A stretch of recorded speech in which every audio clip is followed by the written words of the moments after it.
All right, welcome to The Explainer. Today we're diving into this really fascinating experiment where an AI wasn't just, training a model, but was actually used to tackle a real unsolved problem in the theory of machine learning.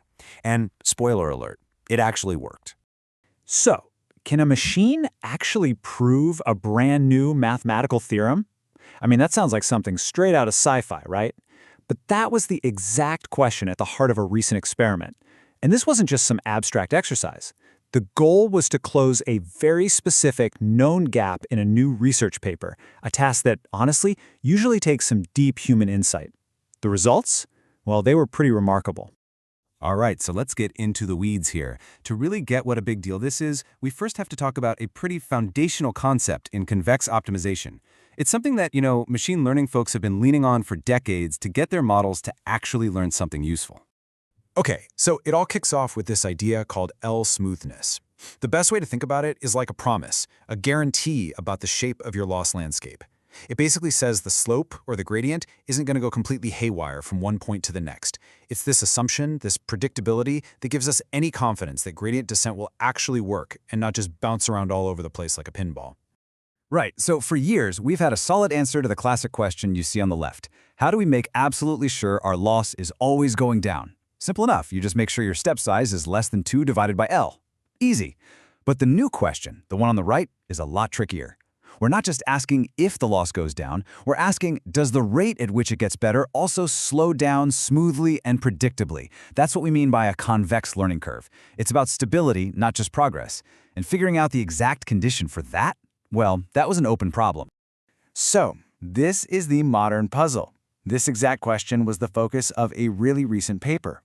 And what's so perfect for our story is that the first version, the one they put up on arXiv, didn't have the final answer. It left this very specific, very well-defined gap in the proof. It was basically the perfect setup for a challenge. Yeah, so in March of 2026, this paper by Barilli, Shamir, and Zamani came out, and it laid out the exact conditions they were exploring for this convex learning curve. The thing is, they could prove it worked under one condition, but they couldn't quite get to the boundary they thought was the real answer. This created this gray area, this zone of uncertainty between what was proven and what they were aiming for. And this slide just lays out the problem perfectly. On the one hand, the paper's first version proved that any step size less than 1 over L was safe. You're good to go. That's the green zone on the left. On the other hand, they also showed that if you go above 1.75 over L, you can always find a function where things break. That's the red zone on the right.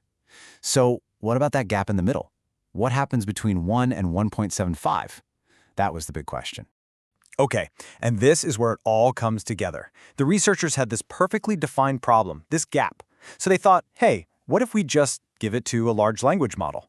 Could an AI actually step in and solve this very specific mathematical puzzle that the original human authors, for the moment, were stuck on? And you've got to love the simplicity of the prompt. It was incredibly direct. They basically just handed the model the first version of the paper and asked, can you improve the condition on the step size in Theorem 1 under the same assumption? That's it. No special hints, no extra data, just the paper and a clear challenge. So did it work? Let's get to the results. What's so cool is how this played out. The AI didn't just spit out one final answer. It actually delivered the solution in 2 really surprising steps, and you can see a clear evolution in its abilities. So first up was an early version of the AI. And after just 17 minutes, get this, 17 minutes, it came back with an answer. It hadn't totally solved the whole thing, but it had pushed the proven boundary from 1 over L all the way to 1.5 over L.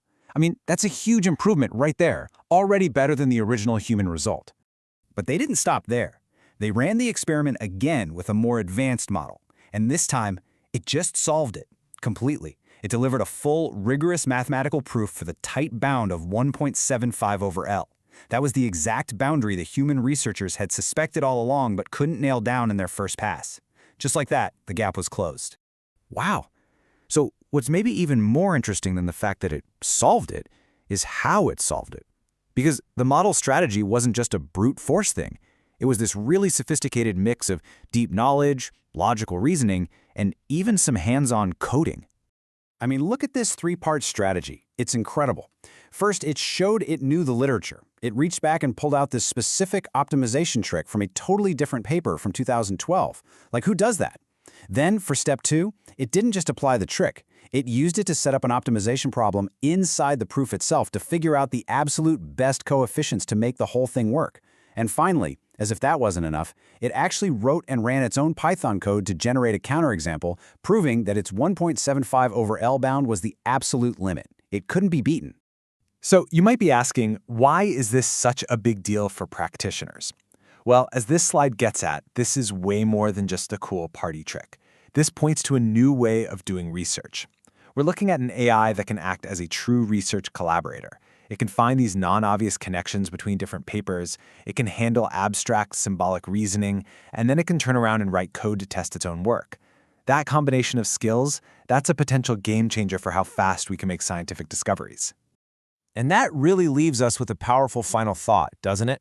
If an AI can help us close these known gaps in mathematical proofs today, what kind of conceptual leaps is it going to help us make tomorrow? We could be right at the beginning of a totally new era where human intuition gets amplified by machine reasoning to go after some of science's biggest and toughest questions.